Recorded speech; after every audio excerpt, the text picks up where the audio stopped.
बिस्मिल्लाहिर्रहमानिर्रहीम। अस्सलाम वालेकुम नाज़रीन, आप देख रहे हैं अनोखा अंदाज। मैं आपका होस्ट जमाल सिद्दीकी। उम्मीद करता हूँ आप खुश होंगे। नाज़रीन कराम, 2 दिन बड़े सानियात से गुजरे, एक खुशदार वाक़या और एक मीर अली वाक़या। मीर अली वाक़े में 4 बच्चे जो है वो शहीद हुए हैं और ड्रोन अटैक कहा जा रहा है, उसका इल्ज़ाम सिक्योरिटी फोर्सेस के ऊपर लगाया जा रहा है। और साथ में कल जो APS का वाक़या हुआ है वो उसको तशबीह दी जा रही है कि ये फील्ड मार्शल बनने का तोहफ़ा, और भारत के साथ जो मामलात हुए थे, जिस तरीके से शाहीनों ने कार्रवाई की थी, उसका जवाब ये दिया गया है और बच्चों की सूरत में लिया गया है।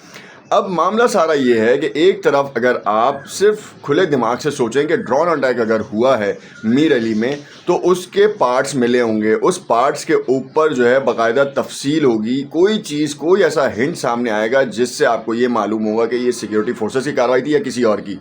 अब इससे बात आया हो जाएगी, मगर नहीं, हमें तो इल्ज़ाम लगाना है। पहले हमने इल्ज़ाम लगाया और आलायकार जो हैं बन गए हैं। तशहीरी मुहिम में हम भी शामिल हो चुके हैं। दूसरी जानिब आते हैं खुशदार वाक़े के ऊपर, जो कल एक नागवार वाक़या सामने आया जिसमें 40 बच्चे शामिल थे, कंडक्टर और ड्राइवर भी शामिल थे। 5 बच्चे और कंडक्टर और ड्राइवर जो है वो शहीद हो गए हैं, और साथ में बाकी बच्चों के बारे में कहा जा रहा है शदीद ज़ख्मी हैं। मगर अब तक की इतलात यही हैं, और कुछ गैर मुसद्दिका इतलात ये आ रही हैं कि ये शहादत की तादाद बढ़ रही है। अब आप एक तरफ ये सिर्फ सोचें आप कि ये APS वाला वाक़या किसने किया और मीर अली वाला वाक़या किसने किया है, दोनों में मुमासलत हो रही है या नहीं हो रही। अगर आप सिर्फ सोचें कि अगर मीर अली में ड्रोन अटैक हुआ है तो उसमें आपको पुर्ज़ाजात मिले होंगे, उन पुर्ज़ाजात की डिटेल्स क्यों सामने नहीं आ रही।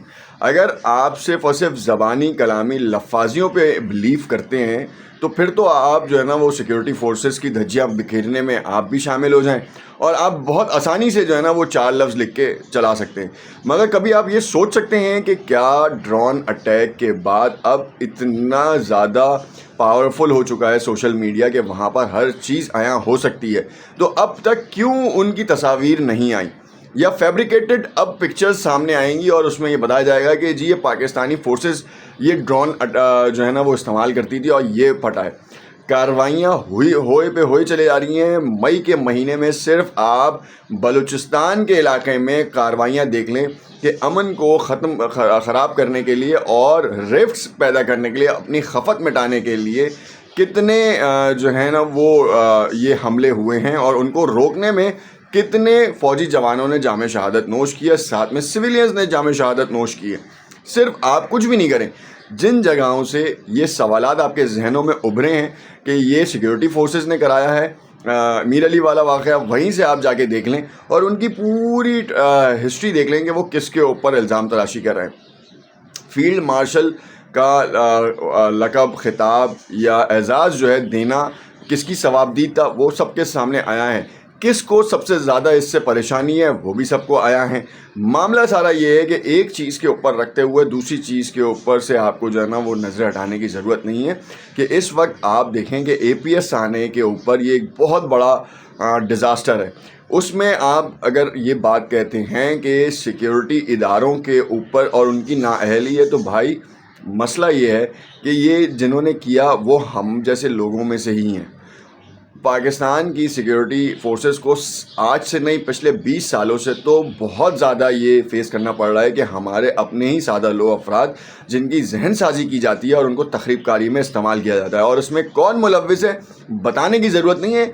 ये सारी चीज़ें आप वहाँ से देखें जहाँ से आपके जहनों में ये सवाल उभरते हैं, जो पोस्टें पढ़ते हैं कि उनका ताल्लुक़ कहाँ है, वो कहाँ से पेनिट्रेट कर रहे हैं, या उनकी तहरीर के ऊपर किनके लाइक्स हैं, और वो कहाँ कहाँ उनकी प्रमोशंस हो रही हैं, कौन कौन से ट्विटर अकाउंट्स, कौन कौन से फेसबुक अकाउंट्स जो हैं वो उनकी चीज़ों को शेयर कर रहे हैं और बता रहे हैं।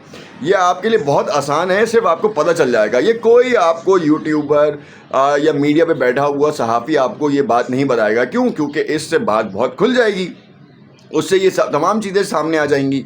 अब रह जाती है बात इमरान खान की रिहाई से मुताल्लिक, और अब इसके ऊपर कि क्या इमरान खान की रिहाई मुमकिन है या नहीं है, और क्या जंग अगर तूल पकड़ती तो इमरान खान को रिहा करना बहुत ज़रूरी था।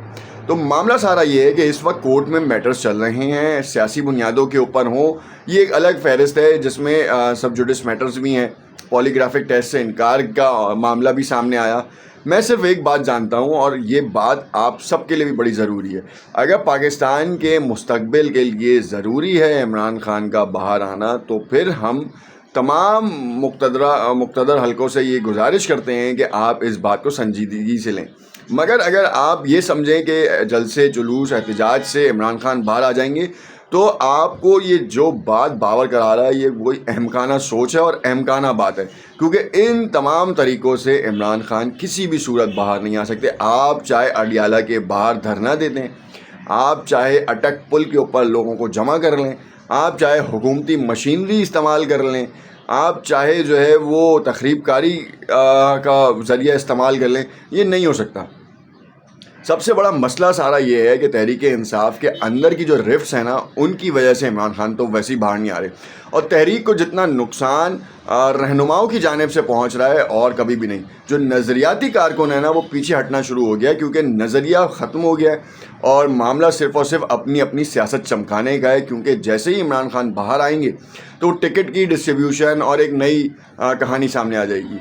نجی ٹی وی چینل کے اوپر شبلی فراز نے باقاعدہ طور پہ کہا کہ یہ عمران خان جب تک اندر ہیں حکومت چلتی رہے گی. یہ ایک سیاسی بیان تھا اور بالکل ویلڈ ہے، وہ اپنی طرف سے تمام تر چیزیں وہ اپنے تئیں فیصلہ کر رہے ہیں. مگر اس وقت جو حالات چل رہے ہیں ملک کے، اس میں ہم سب کو یہ سوچنا ہوگا، اور یہ ایک بہت ہی باریک لائن ہے. اس باریک لائن کے آگے رہیں گے یا پیچھے رہیں گے یہ فیصلہ کرنا ہے. اس وقت عمران خان کی طرف سے بھی جتنے بیانات سامنے آ رہے ہیں وہ بڑے ہی قابل ہیں، مطلب قابل ستائش ہیں اور قابل تحسین ہیں. اب آپ انہیں یو ٹرن کریں یا کچھ بھی کہیں، یہ صرف آپ کو آپ کی اپنی خفت اور دوسرے کی خفت ہے. ایک براڈر اسپیکٹرم میں عمران خان سوچ رہا ہے، اس کی سوچ کے اوپر جو ہے نا یہ نظریاتی کارکن ہی صرف فالو کر سکتے ہیں. یہ جو رہنما ہے نا وہ باہر بیٹھ کے صرف اور صرف آپ اور ہم جیسوں کی طرح نا بیان بازی کر سکتے ہیں. تو یہ بات تو طے ہے. نہ 31 مئی سے یہ کہانی ہو رہی ہے، میں نے آپ کو پہلے بھی یہ خبر دی تھی کہ عید کے بعد اصل میں احتجاجی تحریک کا سلسلہ شروع ہوگا، اور اس سے قبل یہ نہیں ہو سکتا. یہ سیاست میں کو ریوائیو کرنے کے لیے رہنما اپنے طور پہ نا فیصلے کر رہے ہیں اور اپنے طور پہ آگے بڑھ رہے ہیں. ابھی آپ دیکھیں گے کتنے رہنما جو ہے نا وہ آگے آ کے جو ہے نا وہ عمران خان کی رہائی کے لیے یا عمران خان کے کیسز میں جو ہے نا پٹیشن جو سماعت ہو رہی ہے اس میں وہ موجود رہتے ہیں. اکا دکا 3-4 لوگ بس. اور خیبر پختونخوا حکومت کے اوپر بھی بڑا کرٹیسزم ہے کہ آخر وہ کیا کر رہی ہے، وہ کس طریقے سے آگے موو فارورڈ کر رہی ہے، اور پی ٹی آئی کے اپنے جو کھلاڑی ہیں ان کے مستقبل کے لیے علی امین گنڈاپور صاحب کیا کام کر رہے ہیں. کیا کلیکٹیولی جو اوورسیز پاکستانیوں کا بلاک کہا جاتا ہے، کیا ان کے تھرو کوئی ایک ماسٹر اسٹروک کھیلا جا سکتا ہے جس میں کھلاڑیوں کے جو ان کے تحریک کے لوگ ہیں ان کی بقا کے لیے کوئی کام کیا جا سکے؟ کیا کوئی ایک براڈر اسپیکٹرم کے اوپر کوئی ایک نئی سوچ کے ساتھ جو ہے نا کوئی کچھ کام شروع کیے جا سکتے ہیں، یا پھر وہ روایتی پارٹیوں کے لوگوں کی طرح ہی کام کیے جائیں گے اور آگے یہ امید لگائی جائے گی کہ عمران خان کو رہا کروا لیا جائے گا؟ سوچیں، یہ سوال بہت ضروری ہیں. ان سوالوں کے جوابات اگر آپ کو مل جاتے ہیں نا تو آپ یقین جانیں کہ آپ کو پتہ چلے گا کہ ملک کی سیاست کہاں جا رہی ہے، اور اس وقت جو عالمی سطح پہ معاملات ہیں ان میں کون کون سے معاملات ایسے ہیں جو پاکستان کے حق میں اور پاکستان کے خلاف ہیں. شکریہ.